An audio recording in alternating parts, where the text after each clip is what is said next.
किसी को कोई प्रश्न आ रहा हो तो बिल्कुल अपना रख सकते हैं, बता सकते हैं कि श्रीमान आपने ये गलत बोल दिया है, ये हमारे धर्म में नहीं है, या आपने जिस शैली में बोला वो गलत है, ऐसे नहीं बोला जाता है, बड़ी विनम्रता के साथ बोला जाता है। जैसे मैंने बोला ना, तो आप लोगों को भी लगा होगा, ये गर्व की भावना उठी होगी कि हाँ कोई बोल रहा है, और हमारे बारे में जो जानकारी धर्म के बारे में दे रहे हैं, इससे हम अछूते थे अभी, इसको हम अभी महसूस ही नहीं कर पाएंगे।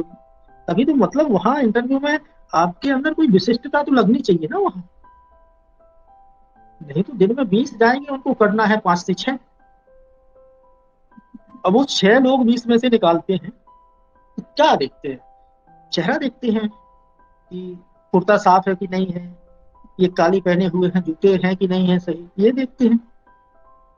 तो उनके विचार देखे जाते हैं, उसकी बाड़ी देखी जाती है, उनके शब्द देखे जाते हैं, आत्मविश्वास देखा जाता है। मैं पहले यही अनुमान लगाया था। इससे पहले क्या हुआ कि जब मैंने प्रथम 7 दिन पढ़ाया, तो अपने जो सिलेक्शन हुआ, एक ही व्यक्ति को, मतलब एक ही शिष्य को पढ़ाया था, 25 वर्ष की उम्र थी, सिलेक्शन हो गया।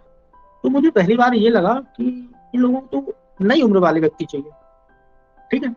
दूसरी बार मैंने पढ़ाया, फिर उन्हीं के संपर्क में एक अपने मित्र को बताया गया, उन्हें पूछा होगा कि आपने कैसे कहाँ तैयारी की, तो बोले एक गुरुदेव है, वो 5 से 7 दिन करवा देंगे तैयारी ऑफलाइन में, तो वो पर्याप्त हो जाएगा, धर्म गुरु के स्तर का। तो फिर उसने विश्वास करके संपर्क किया। तो 7 दिन उसकी तैयारी, लगभग उसका 27 को इंटरव्यू था, वो हम 19 या 21 को ज्वाइन किया था ऑफलाइन। मतलब ऑफलाइन ऐसा हो जाता है कि 8 8 घंटे तो मिनिमम क्लास चलती ही चलती है ऑफलाइन में, यदि हो तो 7 दिन उसको पढ़ाया। उसकी उम्र थी 33 वर्ष, लास्ट प्रयास था, मतलब अब इसके अलावा चांस नहीं था, उसका हो गया। ठीक है। ये महसूस नहीं कर पाए। दोनों लोगों का पर्सनालिटी अच्छी थी, कि स्वरूप ठीक था और बॉडी बॉडी ठीक थी। तो वहां पर हमने ये अनुमान लगाया कि शायद हो सकता है कि थोड़ा शारीरिक दक्षता देख के सिलेक्शन करते हो। अब दोनों एक सी पर्सनालिटी की थी, तो ये तो अनुमान लगा ही सकते हैं। तो हमने कहा ये जरूरी होना चाहिए स्वरूप, बाकी ज्ञान क्या होना चाहिए, ज्ञान का तो हमने साइकोलॉजी स्तर पर उनको तैयार किया था, तो ये तो हमें थोड़ा सा एलिमेंट पता ही था कि ज्ञान का तत्व तो होना चाहिए, लेकिन ये भी नहीं करता है, मायने रखता है सिलेक्शन में।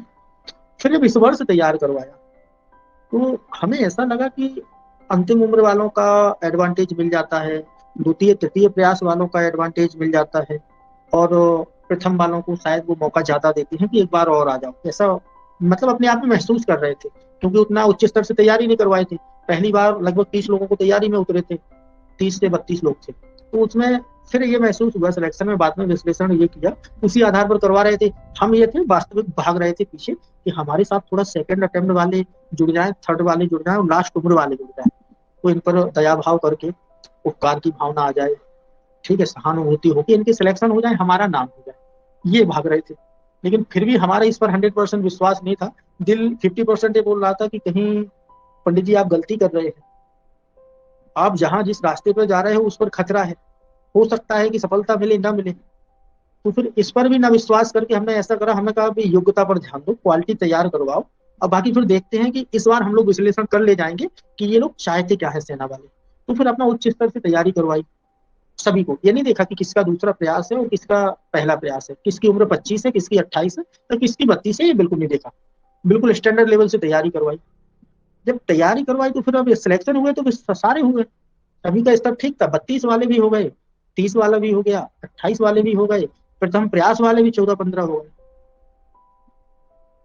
सभी लोग निकल गए। फिर ये महसूस किया, और उसमें सिंगल पर्सनालिटी वाले भी हुए, कि जिनको यदि हम लोग धक्का, ऐसा धक्का मार दें तो वो गिर जाएंगे, देखने में अजीब लगेगा कि अच्छा इनको सेना में जाना है, तो वो भी सिलेक्ट हुए। जिनके बाल भी नहीं है वो भी सिलेक्ट हो गए। मतलब ये लगा कि थोड़ा जमना चाहिए स्वरूप, अच्छा लगना चाहिए, तो ये हमारे अंदर की भावना थी। तो ऐसा भी नहीं है उम्र कितनी है, चेहरा बाल है कि नहीं है, आप सिंगल मतलब उतना हष्ट पुष्ट नहीं है फौज के लिए, तो उसका भी मतलब नहीं है। उनका सीधा सीधा मतलब है कि आपके अंदर क्वालिटी है, 15 मिनट में आप हमको ऐसा बता के जाइए कि हम मजबूर हो जाएं कि हमें आपका सिलेक्शन करना पड़े। तो वो 50% पर हमारा कार्य किया, ये नहीं किया कि अब हमारा सेकंड लास्ट अटेम्प्ट, अभी पंडित जी यहाँ पर आए हुए समय हो गया, 8 भर्ती देख चुके हैं, 20 भर्ती या 10 देख चुके हैं, तो इनको दे ही देना चाहिए, बिल्कुल नहीं, ये उपकार नहीं करती है सेना। सेना जानते हैं वो लोग कि यहाँ पर आपको आके हमको सेना थोड़ी कमजोर करनी है। एक इंटरव्यू का मैं प्रश्न बनाता हूँ कि आप सेलेक्ट हैं, ऑफिसर हैं, धर्मगुरु बन गए, आपके किसी रिश्तेदार को, वो अच्छा है, सभी में अच्छा है, लेकिन थोड़ा समर्थन की जरूरत है कि यदि उसका कोई रिश्तेदार वहाँ सेना में हो और बाकी पूरा मेडिकली फिट है और सारा इंटरव्यू बहुत अच्छा देता है, ये छोटी सी समस्या है जिसकी वजह से वो रुक जाता है।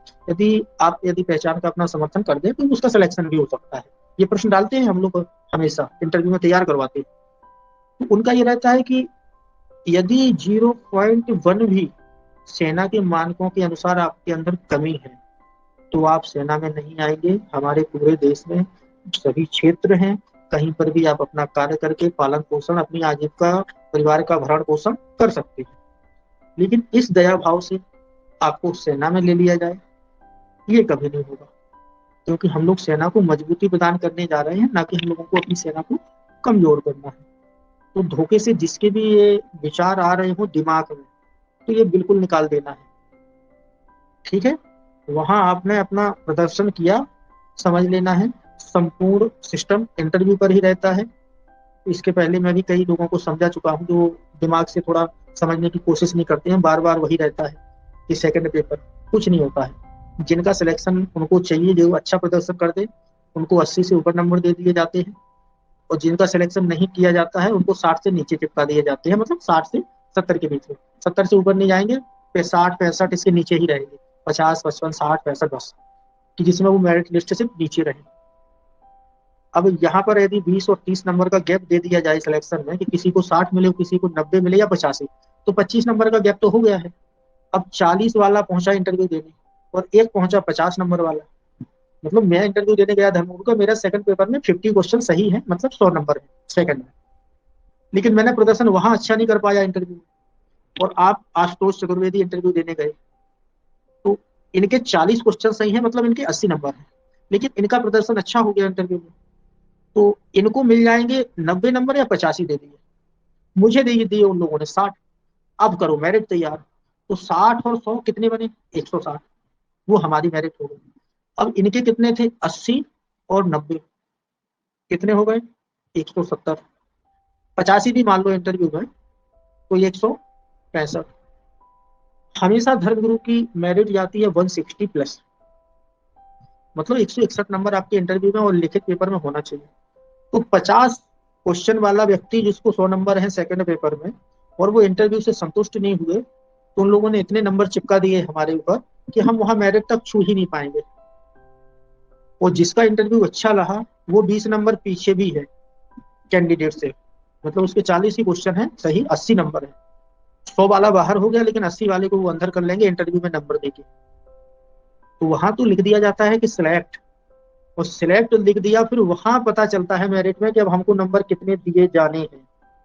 तो किसी को ये दिमाग में भ्रम हो कि 50 नंबर आरटीजेसीयू के पास होते हैं, 20 नंबर कर्नल साहब के, 20 साइकोलॉजी के, तो किसी के पास कुछ नहीं होता है, ना कोई नंबर देता है।